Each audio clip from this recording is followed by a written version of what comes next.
Well, good morning, Santa. I'm not sure it's morning there, but I suspect it's really quite close. Let me say, I know how busy this is. I know it's at the time you're putting everything in place, those final touches to get the reindeer together, the sleigh prepared, and be on your way on the 24th and through, I'm sure, the morning of the 25th. So I've got to say, I so appreciate you taking the time to be with me today here at the State Chamber.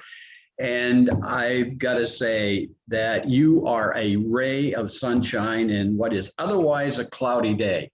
Well, I could say the same thing about you, Dana. And hello to everyone out there. Yeah, well, you bring us happiness in every sense of the word at a time when we need it more than any other time. Too kind, Danny. You're too kind. So, I'm in Maine right now. I'm actually doing a little bit of retail therapy. I get very stressed out. So I'm shopping in downtown Bath and Brunswick. So I asked the local chamber director if I could jump on the Zoom in his office, and here I am. Well, that's great. And I got to tell you, you picked a wonderful area with a great chamber to be your host. So I congratulate them for allowing you to do this. It's great that you're in the state of Maine right now. Yes, well, I love it up here. I've been sliding around a little bit. It's very icy, but that's okay. Yeah, the sun will come out today because you're here and everything will be better. So tell me, the rest of us are struggling with COVID. I mean, we're tired of COVID, but obviously COVID is not tired of us. How are you weathering all of this at the North Pole? Are you and Mrs. Claus healthy and the elves and the reindeers all prepared? We're doing great. And one of the great things about the North Pole, social distancing. I mean, we're very far away from others. I'll tell you what we are getting, though, supply chain issues. I've had ships backed up in the port of Polaris for months and months with my candy cane glitter, my reindeer fuel. I don't know if you know about the reindeer fuel. It's an energy drink for the reindeer. Yeah, it's very effective. It's called Blitzen. So it's called Blitzen, and it really gets the reindeer moving and going. So waiting for some of that to come in, but it should be unloaded today. So we're dealing with that, but everyone's in good spirits. It's the holidays. What's not to love? Well, you know what? I think that is precisely the attitude that we so invite and look forward to you being with us, because there's a lot to feel down about, but there's also a lot to feel good about. And you remind us of that very thing. And that is so important. It's important for the individual, but it's also important for our economy. Well, one point I want to make, Dana, and the supply chains have been difficult on everyone, and you have to know that everyone's working so hard every step of the way. And so one reminder that I'm trying to get out to everyone this holiday season is maybe your gifts won't get there in time. I'm going to be delivering. I'm going to be delivering on the 24th and 25th. You know how I roll. But some people like to use Amazon. They like to use other online services. And your packages, they might not get there until the 27th or January 4th. And that doesn't really matter. The idea is somebody who gets a gift, even if it's a few days late, is still going to be warmed by the fact that you are in their thoughts, and they're going to love getting a gift no matter when they get it. So don't stress out. Don't put that extra burden on yourself. Enjoy the holidays with family, with friends. And just enjoy this beautiful season. Well, you said it well, Santa. Those are very meaningful words, and it applies to all of us for sure. Another issue we're having here, and I'm sure you're seeing it throughout your travels on the 24th and 25th, are the workforce issues. We had them before the pandemic, but boy, they have really spiked. How are you doing at the North Pole with the elves? Has that been a problem, or have you kept them pretty much in touch? Problem? Yes. No, here's what the problem was, Dana. We had all of these workshop elves that have been with us for years and years and years, and we didn't do a great job of backfilling to replace them. We really need to focus on the elf trades and really get those trade schools kind of into the pipeline. So we've started some of that work. Of course, with the technology, there's so many more industries that these elves can get into, so many other things. But what we were going to look to do is take some of our elves who used to work on rocking horses and other gifts that aren't as in much demand and retrain them into the fields that we want to do it. But to do it, you need patience. You need teachers who are willing to teach, people that are willing to learn. You know, this is a problem. It took decades for us to get into this problem. It's going to take a few years to get out of it, but we just got to take it one step at a time. Yeah, one step at a time and realize what we do have along that period.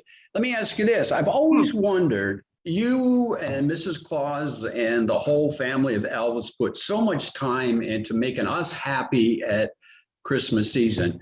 How do you and Mrs. Claus celebrate Christmas? Do you have your own way of doing that? Because we hope you do. Yes and no. We celebrate a couple weeks after. So little behind the scenes here. Once I get done delivering, I'm pretty tired. So we're sleeping much of the next couple of days. But usually on January 7th, that's kind of our family Christmas that we do, and we'll have gifts and everything, and it's really nice. The wife is wonderful with the stitching and the quilting and the sewing, and she's always making scarves and hats and all these other things. And this hat is actually one of hers. I don't know if you could tell, but oh yeah, it's got her craftsmanship on it. Yeah, it's very, very nice. Well, you're looking pretty darn handsome yourself, Santa, with all that curly hair, and looks like you've grown a little bit in terms of. Yeah, the beard really filled out this year. You can't even see my mouth, actually, but that's okay. It kind of works as a COVID mask and a beard, which is nice. That's nice for me. Oh, that's very nice. Listen, I have to say that you put in perspective for us something that's very, very, very important. You bring us love, laughter, appreciation. And you mentioned it earlier, but I want to repeat it, not as eloquently as you did, but certainly to pay appreciation and gratitude for all of those in healthcare today, the healthcare community, the frontline workers. I hope that this Christmas and this holiday season, they get the time, as you've suggested, to enjoy one another and for all of us to show our appreciation to all of them, because their sacrifices are immense. The greatest gift you can give is give somebody time. Sometimes when I'm meeting with the elves and I'll say, hey, jump on a Zoom. We're going to be here from 10 to 12. And then we get out at 11:30. I like to say, I've given you the gift of time. Congratulations. Use it well.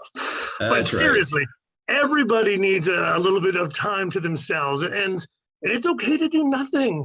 It's okay to just sit and read a book. You don't have to entertain. You don't have to go out and see people. It's okay just to be and listen to the wind and watch the snow fall and drink some hot cocoa. It's one of my favorite things to do, actually. I can't wait for that time the next couple of days. I'm going to be one of those. I also have to say or ask, because the rumor is out there that there is a new little elf that has come into your life since the last time we spoke last year. Is that true? Yes, there is. We have a new one. He's got a little red bow tie. He's a lovely little one. He'll learn the ways of the Claus, but for now we're just enjoying watching him crawl and fall over. He did some tugboating today, which I don't know if you know what tugboating is. It's those boppy pillows, those kind of circular ones. Yes. And he was sitting up in it, and then he just fell forward on his face, and then he just inched his way along the carpet, and he looked like a little tugboat just kind of going through the ocean. So, it was adorable. Precious. He's adorable. Yeah. Yeah. Well, Santa, I could spend the rest of the day just speaking with you, but I know you've got a lot to do. I'm so appreciative that at this time, before you head back to the North Pole, you're visiting us in person here in Maine. And like I said, you picked a wonderful place to do that right here in the Bath, Brunswick, Topsom area. But I do want to say one thing. Yes. And that is, you remind us every time you're with us, particularly this year, that as we all get older, and certainly I can speak from experience in that perspective, but we also realize that the two most important things in life is to love and be loved. And you remind us of that every year. And it's time that faith becomes part of the celebration and appreciation for all that we have and not focus on that which we do not have. So I thank you for that. There's nothing more meaningful. than what you bring to us. And so good luck. Thank you for all you do, and God bless you. Oh, Dana, thank you so much. And thank you for all that you do. And if you haven't finished your shopping yet, there's plenty of great Maine retailers and restaurants people can support. Love to see you out there, but I will see many of you while you're sleeping on the 24th. Well, that sounds a little creepy, but I'll be there dropping off gifts. It's kind of doing my thing. Okay. Yeah, thank you, Santa. All right. Bye-bye. Good luck.